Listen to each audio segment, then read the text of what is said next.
Hello everyone, welcome to Grammar Lessons Made Simple by Dr. Destiny.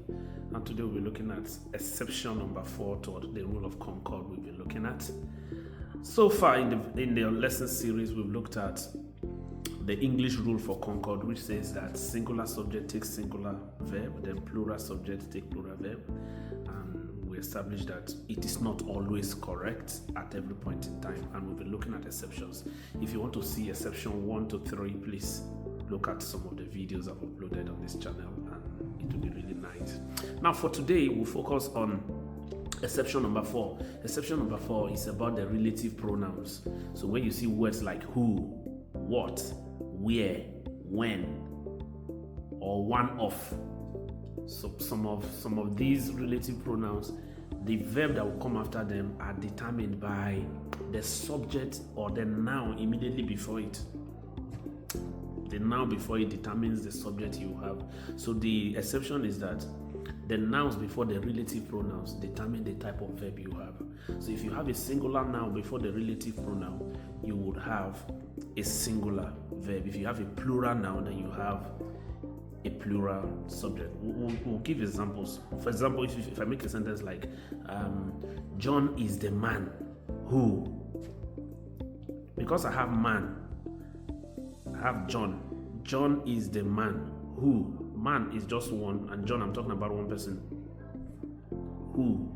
Then the verb I will be having will necessarily have to be singular because I'm talking about one. So John is the man who sells. Remember the S form, when you add S to a verb, it makes it singular in English. So John is the man who sells in the market.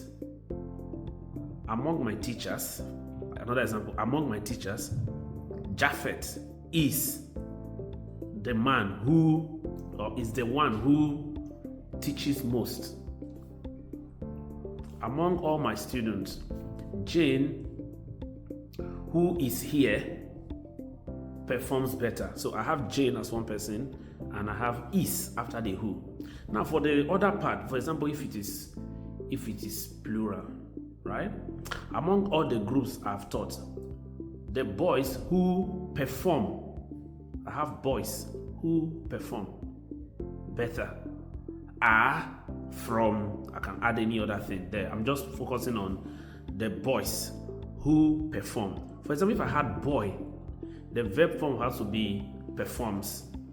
So wherever you have, even if it's a long stretch, by a long stretch I mean a long construction, always look out for the noun before the pronoun that will determine the verb form.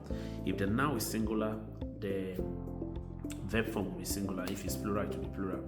I will add other examples, practical examples, under the video so you can use for your practice purposes. Let me give you a task which I want you to comment on the chat quickly. So what will be your answer? For example, Ahmed is one of the boys. Ahmed is one of the boys who always dash good work. Will you say do good work? Does good work? Which of them will you go for? So is it does or do? That will determine if you really understand the lesson. See you next. Bye.